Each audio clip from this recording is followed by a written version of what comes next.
नमस्ते दोस्तों, नेपाल में आज हंगामा हो रहा है। नेपाल के प्रधानमंत्री देश छोड़कर के विदेश में भाग गए हैं। यह सब क्यों हो रहा है, यह सब जानने के लिए आप मेरे साथ इस वीडियो के अंत तक बने रहें। और हाँ, यदि आपने अभी तक चैनल को सब्सक्राइब नहीं किया है तो प्लीज चैनल को सब्सक्राइब जरूर कर लें।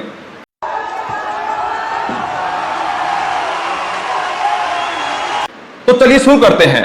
मैंने मेरी पिछली वीडियो में बताया था कि नेपाल सरकार ने 26 सोशल साइट्स को बैन कर दिया और उसका हवाला यह दिया कि नेपाल के अंदर सोशल मीडिया के माध्यम से अफवाहें फैलाई जा रही हैं। यह देश के खिलाफ है।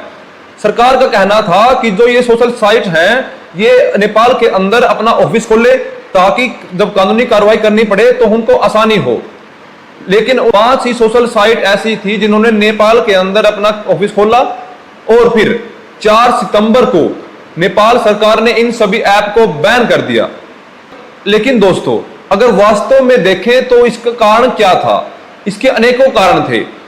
सबसे पहला कारण था नेपाल के नेताओं की लग्जरी लाइफ, कि जहां एक तरफ नेपाल के नेता और उनके बच्चे लग्जरी लाइफ जी रहे थे तो दूसरी तरफ नेपाल की जनता गरीबी से, बेरोजगारी से, भूखमरी से तड़प रही थी।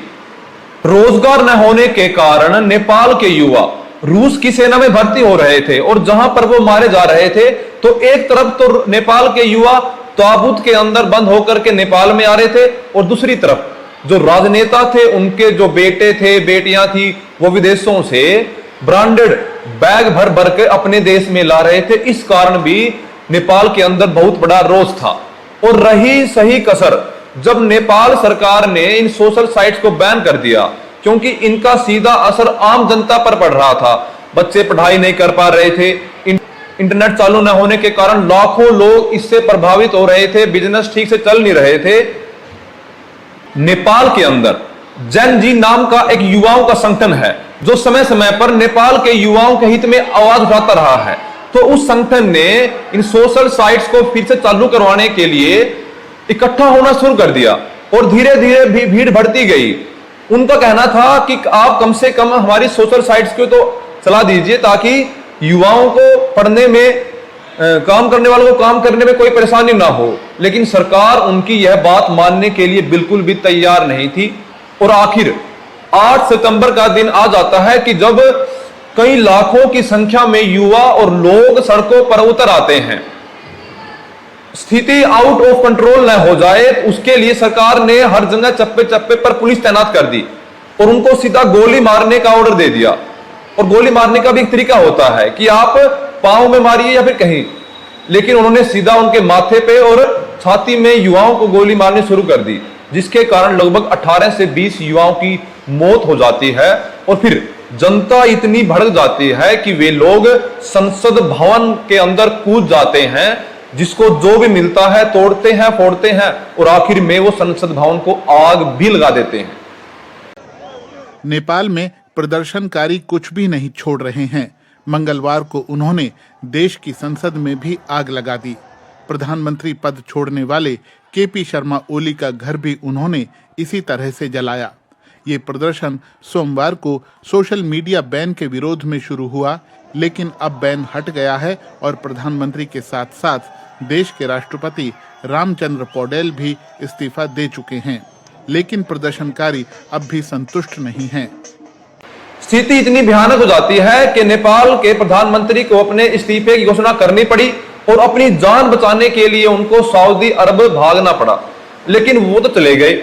उसके बाद नेपाल के अंदर जितने भी राजनेता थे, जनता को जो भी जहां भी जैसे भी मिला उनको सड़क पर दौड़ाकर पिटा। राजनेताओं के घरों में आग लगा दी गई और पूर्व प्रधानमंत्री की पत्नी को तो आग में जलाकर ही मार डाला। संसद भवन को फूंक दिया गया, सुप्रीम कोर्ट में आग लगा दी गई और चप्पे चप्पे पर जहां भी जो कुछ भी मिला वह सबको आग के हवाले करते चले गए।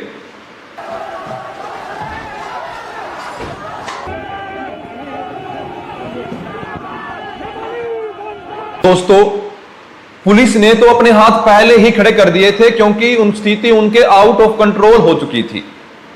तो जब हर जगह आगजनी हो रही थी तो उसके बाद सेना को अपना मोर्चा संभालना पड़ा। सेना मैदान में उतर चुकी है। उन्होंने लोगों से हाथ जोड़ के अपील की है कि अब शांति बनाए रखें। नेपाल के अंदर तख्ता पलट हो चुका है। अब देखते हैं कि इस नई सरकार के लिए कौन तैयार रहता है। जो नेपाल के युवा है वो चाहते हैं कि उनके लिए एक ऐसी सरकार बने जो उनके हित में सोचे, उनके लिए अच्छी शिक्षा, अच्छा स्वास्थ्य और सुविधाएं उनके लिए प्रदान कर सकें। दोस्तों, ऐसी घटनाएं किसी भी देश के लिए बहुत ही खतरनाक होती हैं। आपने देखा होगा कि 2024 के अंदर बांग्लादेश में ऐसे हुआ, 2023 के अंदर श्रीलंका में ऐसे हुआ, उससे पहले पाकिस्तान में, और फिर उससे पहले अफगानिस्तान के अंदर तालिबान ने भी कब्जा कर रखा है, जो कि एक बहुत ही बुरी स्थिति है।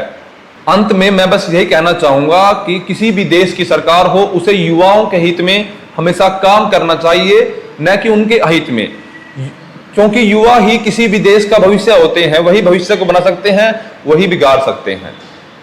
तो दोस्तों, आपको हमारी ये वीडियो कैसी लगी, लाइक कमेंट करके जरूर बताएं और चैनल को सब्सक्राइब करना ना भूलें। धन्यवाद।